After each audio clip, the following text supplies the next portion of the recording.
Praise the lord. మన ప్రభు అయిన యేసుక్రీస్తు ప్రేమగల నామంలో మీ అందరికీ మా హౌసన్న హోలీ జర్నీ మినిస్ట్రీస్ తరఫున హృదయపూర్వక శుభాలను తెలియజేస్తూ ఉన్నాము.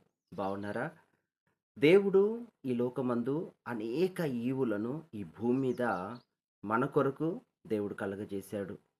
అయితే ఆ ఈవులన్నిటినీ మన ప్రాణాత్మ శరీరములు చూస్తున్నాయి, అనుభవిస్తున్నాయి. తిరిగి దేవునికి కృతజ్ఞతాస్తుతిని చెల్లిస్తున్నాయి.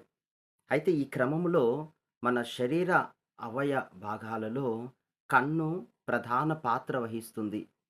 ఆత్మీయంగాను, శారీరకంగాను. యేసుక్రీస్తు ప్రభువారు చెప్పిన మాట ఏంటంటే, "నీ కన్ను నీ దేహమునకు దీపమై ఉన్నది" అనని. ఈ లోకములో ఎన్నో మన కంటితో మనం చూస్తాం. కానీ దేవుడేమంటున్నాడంటే, "నీ కన్ను నీ ఆత్మకు దీపమై ఉన్నది. కనుకనే నీ కన్ను అపవిత్రపరచబడకుండా ఉండునట్లు జాగ్రత్త వహించాలి." భక్తుడైన యోబు కూడా తన కన్నులతో నిబంధన చేసుకున్నట్లుగా లేఖనాలు సెలవిస్తున్నాయి. కన్ను, కన్నుకు ఎంతో శక్తి ఉంది. మీకు తెలుసా? మన కంటికి, మీ కన్నులకు ఎంతో శక్తి ఉంది. మీరు అడగొచ్చు, కాళ్ళకు శక్తి ఉంటది, చేతులకు శక్తి ఉంటది, మన సంకల్పానికి శక్తి ఉంటది. కానీ మన కన్నుకు శక్తి ఉండటం ఏంటి అనని. అవును ప్రియ సహోదర, సహోదరి, మన కన్ను వేటినైతే గురిపెట్టి చూస్తుందో వాటిని మంచిదైనా, చెడైనా దాన్ని స్వాధీనపరుచుకుంటది. మన కన్ను దేనినైతే ఫోకస్‌డ్‌గా గురిపెట్టి చూస్తుందో అక్కడికే మన మనస్సు వెళుతది. అక్కడికే మన అడుగులు వెళతాయి. దేనినైతే చూస్తున్నామో దాన్ని పొందుకుంటాం. దేనినైతే పొందాలనుకుంటామో దాని కొరకు పరుగులు తీస్తాం. దేనినైతే మనం తీసుకోవాలనుకుంటామో దాని కొరకు మన జీవితాన్ని, మన ప్రాణాన్ని పణంగా పెట్టుకుంటాం. అందుకే దేవుడేమన్నారంటే, సామెతల పుస్తకం 4వ అధ్యాయం 25వ వచనములో, "నీ కన్నులు ఇటు అటు చూడక సరిగాను, నీ కనురెప్పలు నీ ముందర సూటిగాను చూడవలెను." ఏదైతే నీ గురి అనుకున్నావో, ఏదైతే నీ యొక్క ఆశ, ఏదైతే నీ యొక్క టార్గెట్ అని నీవనుకున్నావో దాని నిమిత్తం నీ కన్ను ఫోకస్డ్‌గా అటు గాని, ఇటు గాని, మరి ఎటూ గాని కాకుండా నీ కన్ను ఫోకస్డ్‌గా గురి వైపే ఉండాలని ఇక్కడ ఈ వాక్య భాగము దేవుడు మనలను హెచ్చరిస్తూ ఉన్నాడు. ఈ మాటలు వింటున్న ప్రియ సహోదరి, సహోదరుడా, నీ కన్ను వేటి వైపు ఉంది? ఈ 2026 సంవత్సరంలో నీవు ఈ సంవత్సర ఎండింగ్ లోపు ఏది సాధించాలనుకున్నావు? దేనిని గురిగా పెట్టుకున్నావు? మరి దాని కొరకు ఏది టార్గెట్ అనుకున్నావు? దాని కొరకు ప్రయాస పడుతున్నావా? దాని కొరకు నీ గోల్డెన్ వాల్యుబుల్ టైమ్‌ని వెచ్చిస్తున్నావా? ఆ విధంగా సన్నాహాలు చేస్తున్నావా? ఆ రీతిగా ఉపవాసాలుండి దేవుని సన్నిధిలో ప్రార్థిస్తూ, కనిపెడుతూ ఉన్నావా? అయితే చూడండి, ఒకవేళ 2030లో మీరొక మంచి ఆఫీసర్‌గా ఉండాలనుకుంటే, 2030 కల్లా మీ లైఫ్ మంచిగా సెటిల్డ్ అవ్వాలనుకుంటే, లేదా 2028 సంవత్సరం లోపు మీరొక చక్కని అతిపెద్ద బిజినెస్ మ్యాన్‌గా ఉండాలనుకుంటే, అది ఏదైనా కావచ్చు. ఒక ఆత్మను సంపాదించే విషయమైనా కావచ్చు. నువ్వు 2030 కల్లా సెటిల్డ్‌గా ఉండాలంటే, లేకపోతే 28, 2027లో మీరు సెటిల్డ్ అవ్వాలన్నా, లేకపోతే మీరు ఆశించింది పొందుకోవాలన్నా, ఈరోజు మీరెక్కడున్నారు? ఎలా ప్రయాసపడుతున్నారు? ఆ డేటా ప్రతిరోజు మీకు మీ డైరీలో, మీకు మీ కాలిక్యులేషన్‌లో కొంచెమైనా మీరనుకుంటున్న సంకల్పానికి రీచ్ అవుతున్నారా? మీరనుకుంటున్న ఆ సంకల్పానికి దేవుడు ఏదైనా వాగ్దానం జేస్తున్నాడా? ఏదైనా ఆయన ఒక మాట మీకు సెలవిస్తున్నాడా? అని ప్రార్థనాపూర్వకంగా మీ సంకల్పము కొరకు మీ యొక్క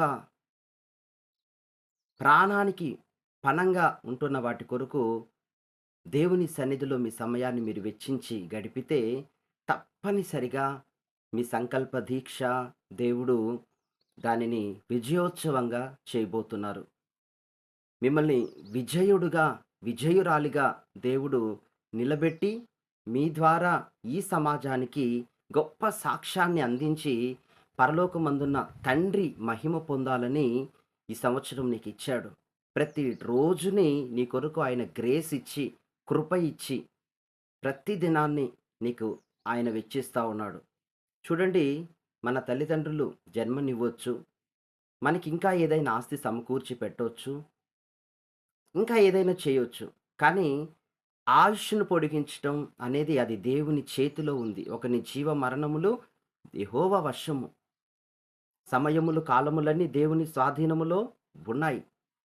ఒక్కొక్క దినము, ఒక్కొక్క దినము గోల్డెన్ డేస్ లాగా వాల్యుబుల్‌గా దేవుడు నీకిస్తుండగా, నీవు కూడా దేవుని సంతోషపరిచేటట్లు, ఈ చుట్టూ ఉన్న సమాజానికి ఒక మాదిరికరం అయ్యేటట్లు నువ్వెళ్తున్న నీ సంఘానికి, నీ దైవజనునికి, నీ కుటుంబానికి నీవొక ఆశీర్వాదకరమైన బ్లెస్సడ్ వ్యక్తిగా ఉండేటట్లు, నీ జనరేషన్‌లో నీవే ఒక ప్రత్యేకమైన వ్యక్తి, దేవుని చేత ఘనపరచబడిన వ్యక్తి అని చక్కని ప్రశంసలు, మంచి సాక్ష్యాన్ని నీవు ఇంప్రూవ్ చేసుకోవాలంటే, దేవుని దయ అంతగా నీవు పొందుకోవాలంటే, నీ కన్నులు దేని మీద ఫోకస్డ్‌గా ఉన్నాయో ఒక్కసారి స్వపరీక్ష చేసుకోవాలి. ఎందుకంటే వాక్యమే హెచ్చరిస్తుంది ఇక్కడ, మీరెక్కడున్నారు?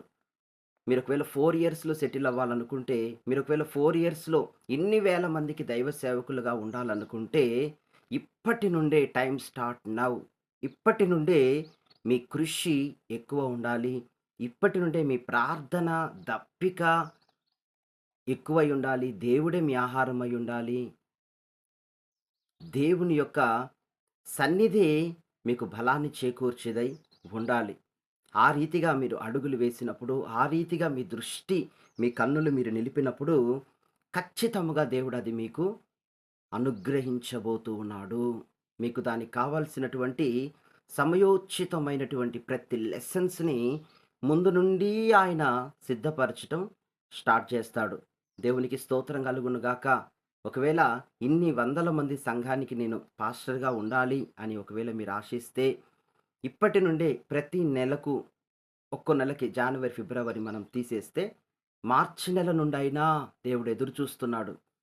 ప్రియ సహోదర, సహోదరి, ఈ మార్చి నెల నుండైనా నెలకు ఒకరు చొప్పున దైవ సేవకులని కాదు, అలాగే విశ్వాసులైన ఒక 10 మందిని నేను నా సంఘం కొరకు రక్షించాలి. ఇన్ని ఏండ్ల నుండి నేను నా కుటుంబమే వెళ్తున్నాం. ఇప్పటి నుండైనా నాతో పాటు ఇంకొక నలుగురిని సిద్ధపరుద్దాం. నాతో పాటు ఇంకొక 10 మందిని సిద్ధపరుద్దాం అనే దాహము నువ్వు కలిగి ఉన్నప్పుడు, నీ ఫోకస్ దేవుడు అది నీకు అనుగ్రహించబోతున్నాడు. దేవుని పనిని నీవు చేసినప్పుడు, దేవుని సన్నిధిని నీవు నిందారహితుడవై నడిచినప్పుడు, నీ సంకల్ప దీక్షను దేవుడు సఫలపరచబోతూ ఉన్నాడు. నెలకు ఒకరి చొప్పున ఒక్క 10 మందినైనా నీ వంతు దేవుని సన్నిధికి, దేవుని పాదాల యొద్దకు తెచ్చినప్పుడు, ఒక ఆత్మను రక్షించాలంటే ఎంతో వారితో మాట్లాడాలి. ఎంతో దేవుని ప్రేమను గురించి, దేవుని సంకల్పాన్ని గురించి చెప్పాలి. నీ జీవితంలో దేవుడు చేసిన అద్భుతాలేంటో వారికి నువ్వు సజీవ సాక్షిగా ఉండి వారికి బోధించినప్పుడు, ప్రకటించినప్పుడు, తెలియజేసినప్పుడు వారికున్న అంధకారం, చీకటి వారిలో నుండి తొలగిపోతుంది. సత్యమైన, వాక్యమైన, ఉపదేశమైన ఈ వెలుగు వారి హృదయంలోకి వెళుతుంది. కనుక నీవు ఒక ఆత్మను సంపాదించిన వ్యక్తివవుతావు. నీ కొరకు పరలోకమందు గొప్ప ఫలమును దేవుడు సిద్ధము చేయబోతూ ఉన్నాడు. ఆమేన్. కనుక అటు, ఇటు, ఎటూ కాక దేవుని వైపే నువ్వు ఫోకస్ నిలుపు. బైబిల్ గ్రంథంలో పేతురును చూసినప్పుడు ఆ సముద్రంలో నీవు మెస్సయ్యావైతే ఈ సముద్ర నీటిలో నేను కూడా నడవాలి అంటాడు. అప్పుడు యేసుప్రభు ఏం మాట్లాడడు. కమ్, రమ్మంటాడంతే. కమ్, రమ్మంటాడు. అప్పుడు యేసుప్రభు కన్నుల వైపు చూస్తూ పేతురు తన కన్ను ఆర్పకుండా దేవుని వైపు వెళ్తూ ఉన్న కొలది చాలా సురక్షితంగా వెళతాడు. కానీ అక్కడ ఉంటున్న ఆ వేవ్ సౌండ్‌కి, ఆ అలల యొక్క శబ్దం, అలికిడికి, గాలులకు విపరీతమైన ఆ గాలికి కొంచెం కలవరం, కొంచెం బెదిరిపోయిన వాడై అటు ఇటు చూసేసరికి ఆ ఫోకస్‌డ్ నిలిపినది గనక చిన్నగా మునిగిపోవటం స్టార్ట్ అవుతాడతను. మోకాళ్ళు మునుగుతాయి. కడుపు వరకు మునిగిపోతాడు. ఇక్కడ మెడ వరకు నీళ్ళొచ్చేస్తాయి. గొంతు వరకు నీళ్ళొచ్చేస్తాయి. ఛాతీ భాగం మునిగిపోతది. అప్పుడు దేవుడు చెయ్యి అందించి, నా వైపు నిలుపు గురి అని మాట్లాడతాడు కదా! ప్రియ సహోదర, సహోదరుడి, ఈ రోజున దేవుడు నీతో మాట్లాడుతున్నాడు.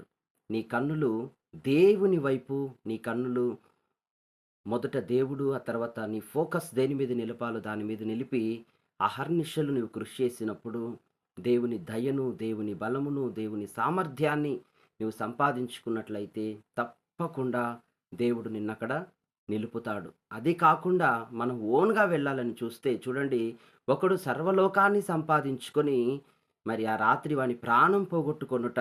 వెర్రివాడా! ఇప్పుడు నీ ప్రాణాన్ని అడుగుతున్నానని దేవుడు అంటాడు కదా! వాడు ఎంత సంపాదించినా ఏమి చేయటానికి?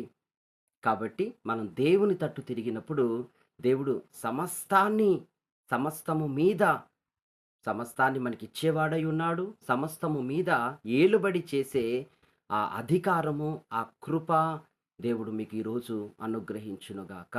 మహాపరిశుద్ధుడా, జీవము గల తండ్రి, ఎందరి మాటలు విన్నారో, వారి కన్నులు, వారి ఫోకస్సు, వారి మనస్సు అచంచలంగా ఉంది నాయన. ప్రతి ఒక్కరి మనస్సును స్థిరపరచు నీ వాక్యము ద్వారా. ఈ యొక్క హెచ్చరిక మాటలను బట్టి నీ తట్టు తిరిగి వారి యొక్క గురి ఏంటో, గమ్యం ఏంటో ప్రభు అది నిర్ధారించుకొని ఆ దిశగా అడుగులు వేయటానికి దేవునికి మహిమకరంగా, సంఘానికి ఆశీర్వాదకరమైన పాత్రగా, చుట్టూ ఉన్న ఈ ప్రజలకు, అన్య జనాంగానికి ఒక దీవెనకరమైన పర్సన్‌గా ప్రతి ఒక్కరిని మీరు నిలుపుకోబోతున్నందుకు స్తోత్రం. కావాల్సిన శక్తి, సామర్థ్యాలివ్వండి. మీ దయ వారిపై కుమ్మరించండి నాయన. మీ తట్టు త్రిప్పుకోండయ్యా. ఏవేవో, ఎక్కడెక్కడో, ఏ ఏ అలికిడిని బట్టి ఎక్కడెక్కడ మరలు కొల్పబడుతూ ఉన్నారో, సత్యము నుండి తొలగిపోతున్నారో, ప్రభా సాతానుడు ఎంత తేలికగా డిస్టర్బెన్స్ చేసి వారిని ఎత్తుకుపోతున్నాడో, నాయనా నీ వాక్యం ద్వారా నీ బిడ్డలు అర్థం చేసుకొని, చుట్టూ జరుగుతున్న పరిస్థితుల ద్వారా నీ బిడ్డలు అర్థం చేసుకొని, నీ తట్టు తిరిగి నిన్ను సేవిస్తూ, నీ నామానికి ఘనత కలిగేటట్లుగా నడుచుకోవటానికి కృపనివ్వండి. ఈ వాక్య భాగాల ద్వారా ప్రతి బిడ్డను బ్లెస్ చేయండి నాయన. ఈ మాట ద్వారా ప్రతి వారిని ఈ రాత్రి వేళ శుద్ధీకరించండి. ఈ మాటల ద్వారా ప్రతి ఒక్కరిని నూతనపరచండి నాయన. ఇదివరకు ఎన్నడూ వెళ్ళని నూతన క్రొత్త మార్గాలు అయ్యా వారిని ఆహ్వానించునుగాక. ఎత్తైన స్థలములు వారిని ఆహ్వానించునుగాక. నీవు వారి కొరకు సిద్ధపరిచిన ఆ బ్లెస్సింగ్ లైఫ్‌ని అయ్యా దుష్టుడు తప్పించాలనుకుంటున్నాడు. సాతాను గాని మీద మీరు దెబ్బ కొట్టండి యేసు నామములో. ప్రతివారు మీరు సిద్ధపరిచిన ఈవులు అనుభవిస్తూ మీ కొరకు బ్రతికి అయా అనేకులకు మాదిరికరంగా సాక్షార్థముగా ఈ లోకములో మీ యొక్క రాజ్యము స్థాపించబడినట్లు వారిని ఉపయోగించుకొనమని ప్రతి ఆత్మను, ప్రతి బిడ్డను మీ చేతికి సమర్పిస్తూ సమస్త ఘనత, మహిమ, ప్రభావాలు మీరై పొందమని యేసుక్రీస్తు నామములో ప్రార్థిస్తున్నాం తండ్రి. ఆమేన్. God bless you. ఈ మాట ద్వారా దేవుడు మిమ్మల్ని దీవించి నూతన మార్గాల్లో నడిపించునుగాక. ఆమేన్.